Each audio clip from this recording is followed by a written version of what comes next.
Assalamualaikum warahmatullahi wabarakatuh.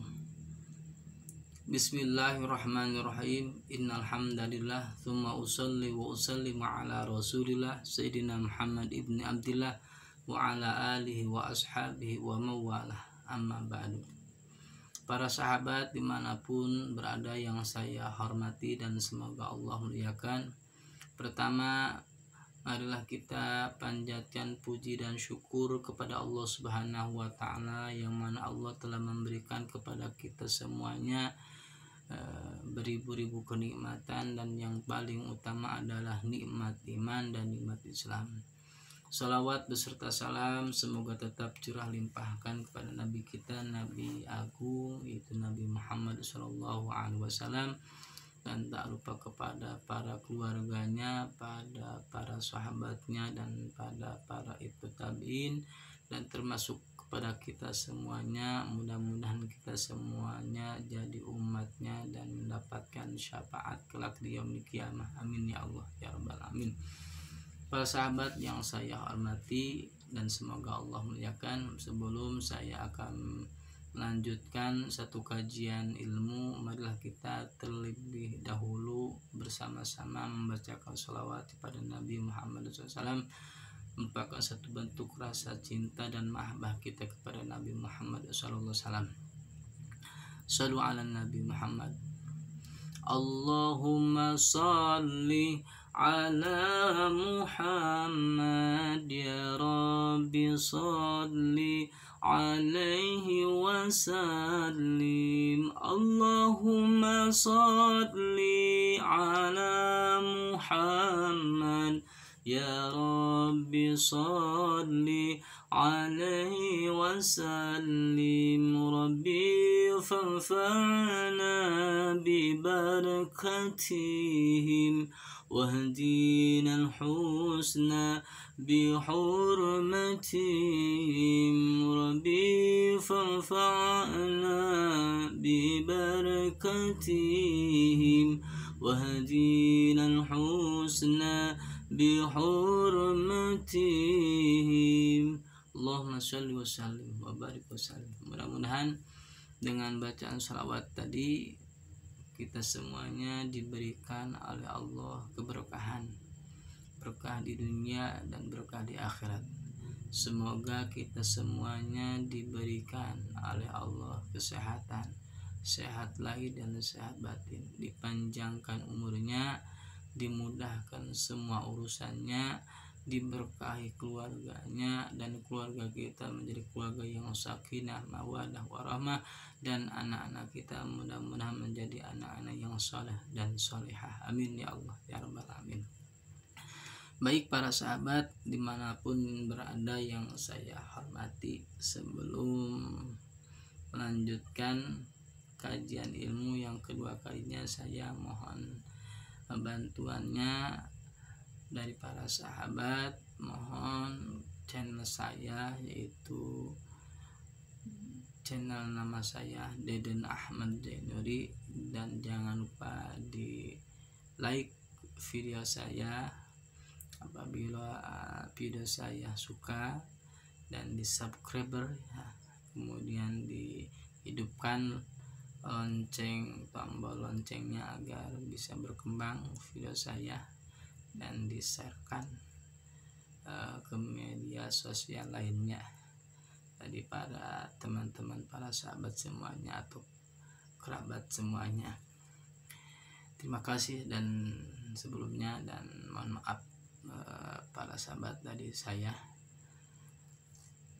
Selanjutnya para sahabat, insya Allah kali ini saya akan bahas satu kajian ilmu tentang itu kebersihan, yaitu salah satu kebersihan yaitu tentang memotong kuku. Bagaimana cara memotong kuku? Nah, para sahabat yang saya hormati, tentu kita sebagai umat muslim, tentu kita harus jaga kesehatan kita, harus jaga kebersihan kita yang ada pada diri kita, baik pada keluarga kita, rumah kita, halaman kita, dan lain sebagainya. Tentu kita harus jaga, apalagi saat ini kita sedang diuji oleh Allah dengan adanya itu COVID atau virus corona. Mudah-mudahan kita dilindungi oleh Allah Subhanahu wa taala dari semua penyakit dan termasuk virus corona. Salah satu penangkalan daripada virus corona ya para sahabat, itu kita menjaga kebersihan kita, menjaga kesehatan kita. Dan salah satu lagi ya termasuk kita memotong kuku yang ada diri kita, yaitu tangan kita dan kaki kita. Jangan sampai tangan kita kukunya panjang-panjang. Kalau tangan kita kukunya panjang-panjang akan seperti kalasa dia macan. Nah, harus bersih tangan kita, harus kuku kita harus benar-benar bersih dan tidak panjang. Baik, kaitan tentang memotong kuku para sahabat, saya membaca satu keterangan yang dimana diriwayatkan oleh Imam Al-Bukhari dan Imam Muslim, diriwayatkan lagi oleh sahabat Nabi yaitu Abi Hurairah radhiyallahu anhu. Ada keterangan kalimatnya, lafadznya seperti ini: khamsun minal fitrah al khitanu wal istihdadu wa qasus syaribi wa taqlimul adhafiri wa natful ibti. Ya, saya akan membahas satu daripada yang 5, itu wa taqlimul adhafiri,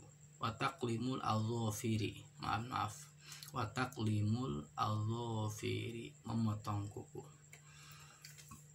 Para sahabat yang saya hormati dimanapun berada, dan semoga Allah muliakan, di dalam atau saat kita motong kuku, tentu kita harus memahami caranya, memahami waktunya, dan pula kita harus tahu memahami akibatnya. Kita bahas satu cara, bagaimana cara saat kita akan memotong kuku. Yang pertama, kita harus memahami dan mengetahui bagaimana cara untuk memotong kuku adalah satu, kita harus dahulukan adalah membaca Bismillahirrahmanirrahim, agar apa yang kita lakukan itu tambah berkah. Yang kedua, saat akan memotong kuku itu kita harus dahulukan tangan kanan, ya, tangan kanan, baik tangan atau kaki, tangan kanan. Kemudian setelah tangan kanan baru tangan kiri. Saat kita akan melakukan tangan kanan, tentu ada cara lagi.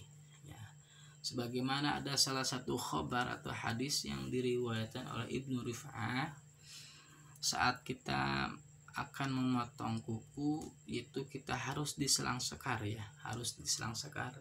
Tidak boleh harus satu jajah langsung, tapi harus diselang sekar. Ini kakak ya, harus diselang sekar. Misalnya contoh, nah, kelingking lewati satu jari, kemudian langsung jari tengah lewati langsung ke ibu jari, kemudian setelah ibu jari langsung lompat ke jari manis, dan setelah jari manis lompat ke telunjuk. Ini adalah salah satu selang sekar. Kenapa? Disebutkan oleh Imam Ibnu Rif'ah bahwasanya barang siapa yang memotong kuku di selang sekar atau dilewati, maka insya Allah mata kedua kita akan dalam keadaan sehat, artinya tidak akan kena sakit, tidak akan dilihat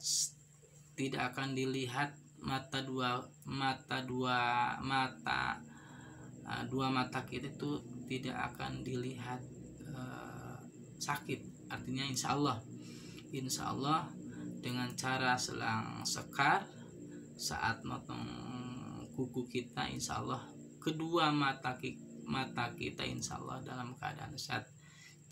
Istilah kalau bahasa Sundanya itu insya Allah dua panon urang sadaya mual kata rajang belekan, insya Allah. Nah, untuk tangan kanan para sahabat kita harus dahulukan adalah itu kelingking dulu, kelingking, kemudian jari tengah, kemudian ibu jari, kemudian jari manis. Nah, jari manis, setelah jari manis adalah telunjuk. Sekali lagi, untuk tangan kanan yang harus didahulukan saat memotong kuku yaitu kelingking, jari tengah, ibu jari, jari manis ya, jari manis, kemudian telunjuk. Dan untuk tangan kiri yaitu pertama yang harus dipotong kuku kita adalah ibu jari, kemudian jari tengah, kemudian kelingking, kemudian telunjuk, dan yang terakhir adalah jari manis.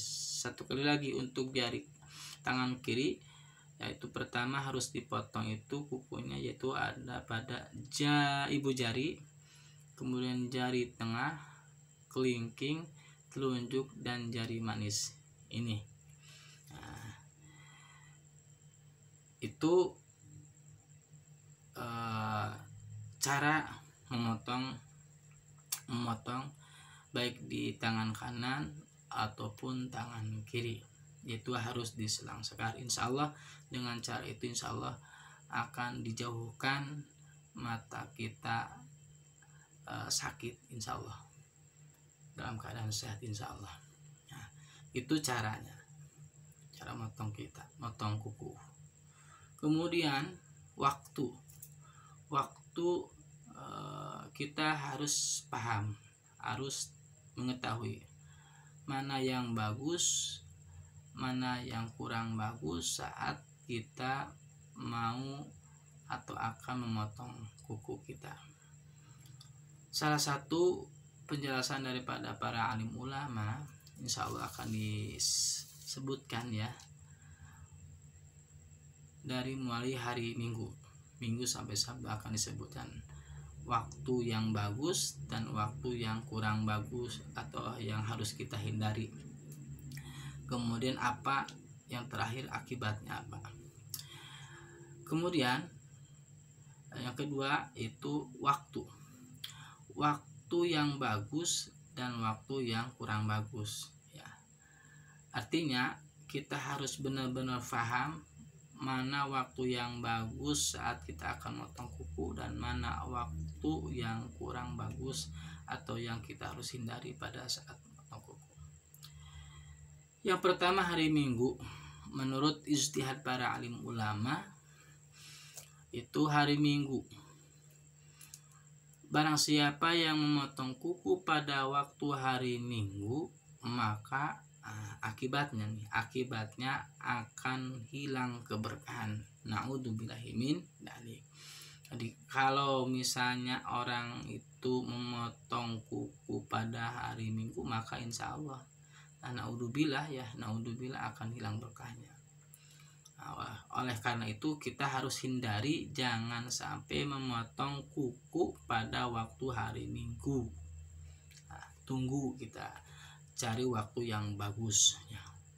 Kemudian hari Senin, barang siapa yang memotong kuku pada hari Senin, maka akan sama halnya mengikuti kebiasaan orang alim yang soleh. Nah, ini bagus nih untuk hari Senin.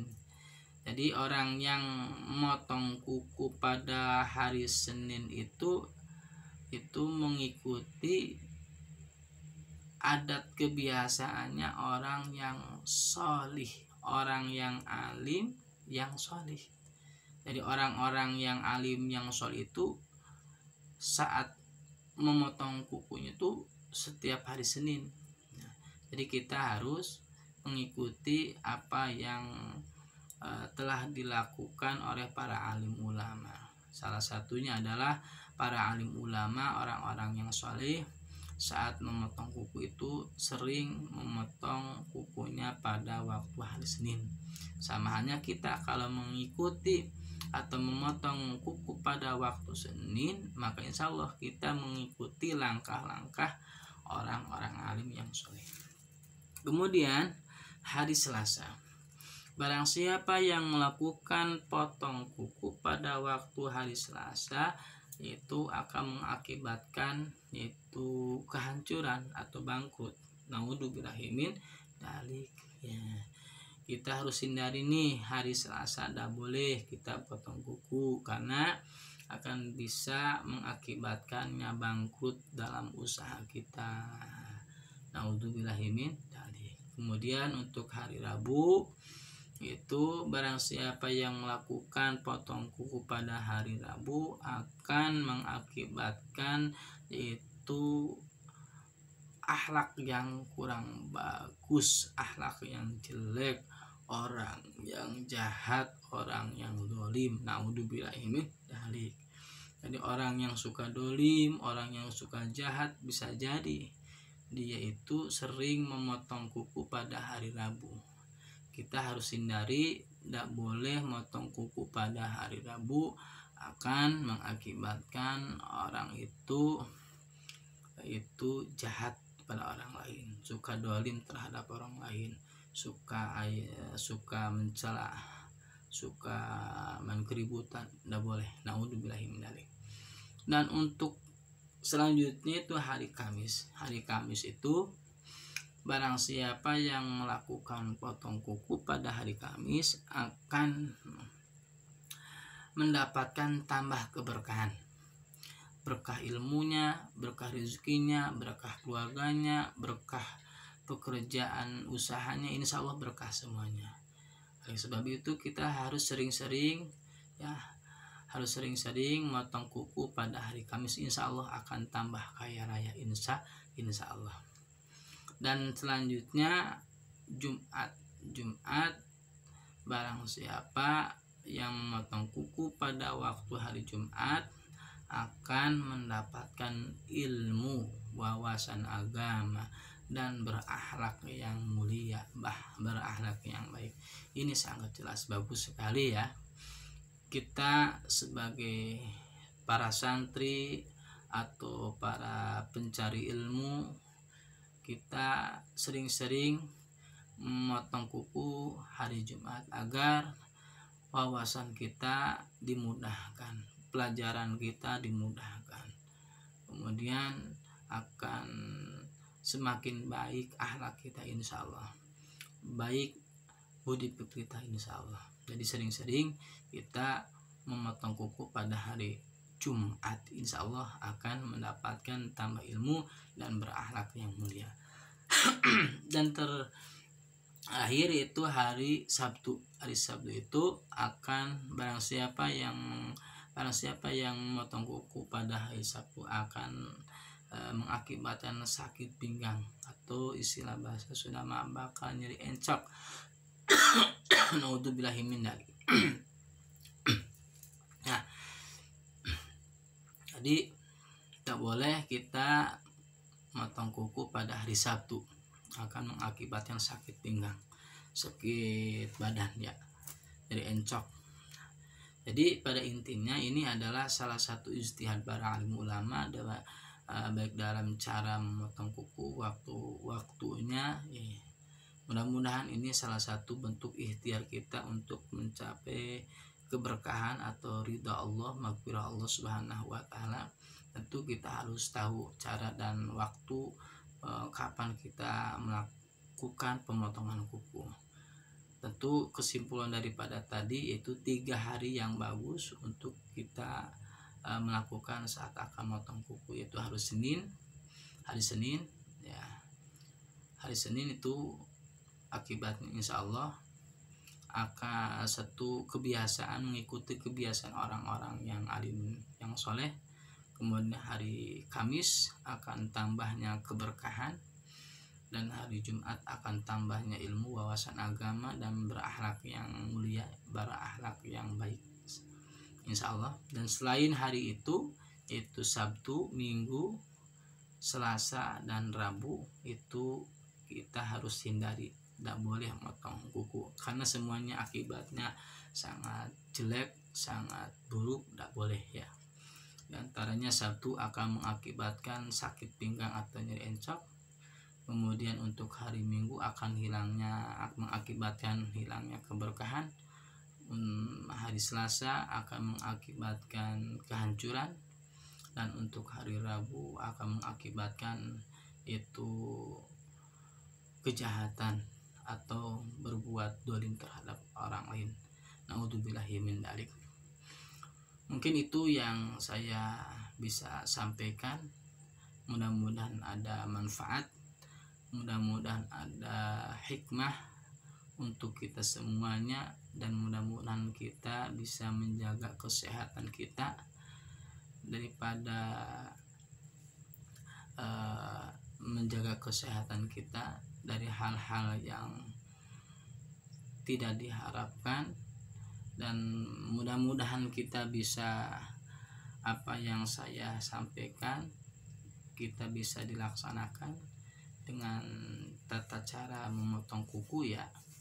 Memotong kuku, bacakan bismillah dulu, kemudian dahulukan tangan kanan, dan tangan kanan itu yang harus didahulukan adalah kelingking, jari tengah, kemudian ibu jari, jari manis ya, kemudian telunjuk. Dan untuk tangan kiri yang harus didahulukan adalah ibu jari, jari tengah, kelingking, telunjuk, dan jari manis, dan seterusnya. Mudah-mudahan sekali lagi ada manfaat dan ada hikmahnya. Mohon maaf atas kesalahan dan kehilafan, mohon dimaafkan yang sebesar-besarnya, mohon ditawakuf yang sebesar-besarnya. Akhirul kalam, wallahu muwaffiq ila aqwamit thoriq. Wassalamualaikum warahmatullahi wabarakatuh.